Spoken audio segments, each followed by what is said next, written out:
So I wanted to give one, actually two pieces of anecdotal storytelling. I'll say when I was at a very, very Best in the Nation by Bride magazine venue, and we were new, selling out for Saturdays for 2 years down the line.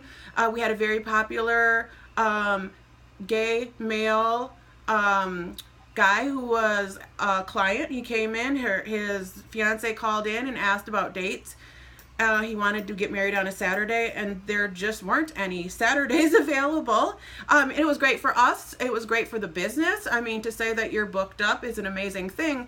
But this person, I think, kind of missed the mark on what actually the situation was, and took directly to Facebook and the internet to call us out for being homophobic, which, took a lot of, I mean, that was an immediate red flag, and I jumped on that right away. Like, that's not what happened. Apologize.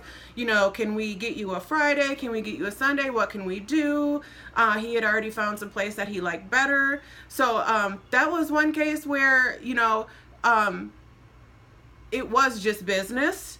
But I think that there is some sensitivity around this issue, and I think that there should be, and I think that we do need to be sensitive, and we do need to have these conversations, and they're important to have. So the other piece of anecdotal evidence I have is that yesterday I was working, I work some small events sometimes, doing some banquet serving, and the lady I was working with, she's very young looking, and so I was kind of shocked to find out she was 32, and I just happened yesterday to see her put her phone down, and I saw that her screen was her and her girlfriend, and I said, "Oh, is that your boo?" She said, "Yeah." I said, "Oh, she's really pretty. How long have you guys been together?" And she said, "For 7 years."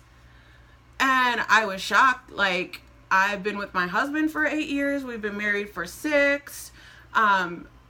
She didn't look old enough to be with someone for that long. But I said, and usually this is the kiss of death once people start asking you about this in your relationship, but I said, are you thinking about getting married, and what do you want out of your future? And she said, well, the money is the problem. I can't afford it. And I was like, oh no, like, we can do this, whatever you want, whatever is right for you. If you want to show your fiance that you love her and you want to be with her for the rest of your life, we can make it happen. We can figure it out. We can cut some corners. We can do what's important for you, give you the day that you want. And, maybe this is a step forward, or whatever it is for you. Let's do it. So that's kind of two pieces of anecdotal evidence. Here in Minnesota, the wedding market is very white. I can kind of give you an example of what I mean. Can you hand me those magazines, please? So this is kind of one of my beefs. Like I said, I was at a couple of very successful venues. I am not anymore, but I'll kind of give you, here goes Minnesota Bride. And it's a little edgy. There's a girl with brown hair on the front. It's a little, I don't know. But this is kind of what you'll see. And so I like to just kind of play this game where, like, I open up the magazine and I see if I can find representation for, I want to see a person in a wheelchair. I want to see a black woman. I want to see an Asian couple. I want to see an Indian wedding. Because really, Minnesota is a very, very diverse place to live, but it is very segregated. And the wedding industry in Minnesota is very segregated. Here goes another Minnesota wedding magazine. I think I didn't find a person of color in here. But all the models are always white. All the models are always thin. And I just wanted to see, I want to see a little bit more, right? I want to see more representation. Oh, here goes a black bride. Big ups. I think I posted this on the internet right away. I was like, yes, I'm loving that. But I do want to say, locally, shout out to David's Bridal, because I went there the other day just to hang out for a little while, see what's going on, see what they had to offer. And I picked up just like a lookbook.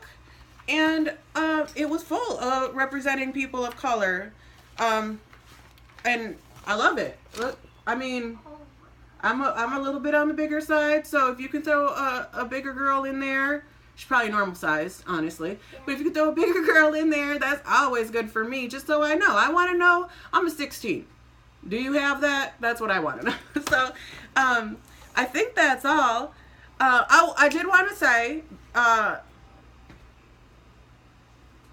I did have to leave that industry, and I'm working on creating my own industry. I'm gathering lots of people from Minnesota, local people who want to start a business. They're a small business, they're a videographer, they're a photographer, and they want to break into this wedding industry. And I think that it's a great time for us to organize, which is something that I'm a big fan of, right? Organizing. And make our own market. I had one more piece of anecdotal evidence.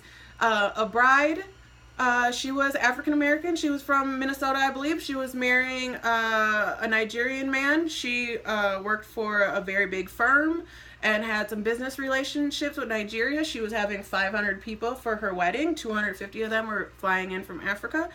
And she was the head of the diversity board for her firm. And she couldn't find a black caterer because it has to be on a specific list to work with the venue. She couldn't find a black venue. Finding a black photographer was very difficult.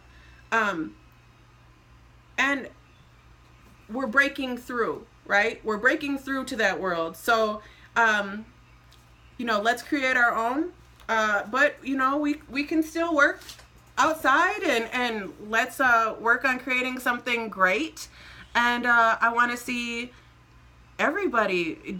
I want to see you marry who you love. I want to see you make a family. I want to see you buy a home. I want to see you care for your parents with the support of someone who loves you.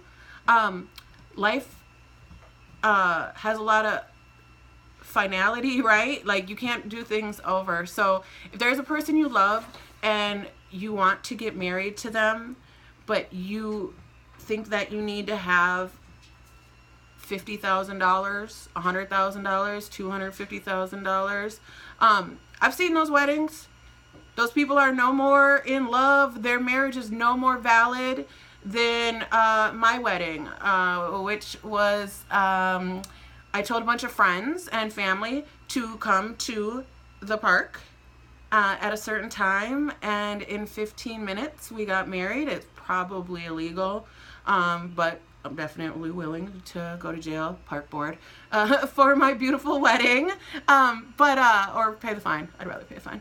But I did it. It was beautiful. I had a professional photographer. I didn't have draping. I didn't have cafe lights. I didn't have chargers underneath my china.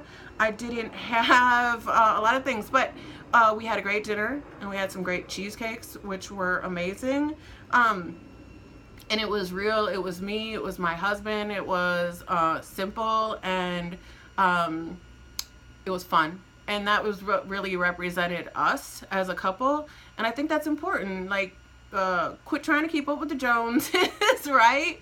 But that's all I have to say. I look forward to sharing some opinions, maybe not all, and we'll probably have to edit this video down a little bit.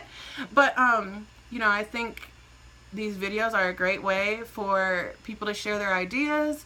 And I think if you want to get married, you should. You should marry the person that you love, and I support you in that. And if there's anything that you ever need help with, I'm always here for everybody. So, happy Pride out there, and blessed Ramadan. Sending love from Minnesota. Have a great day, Andrew.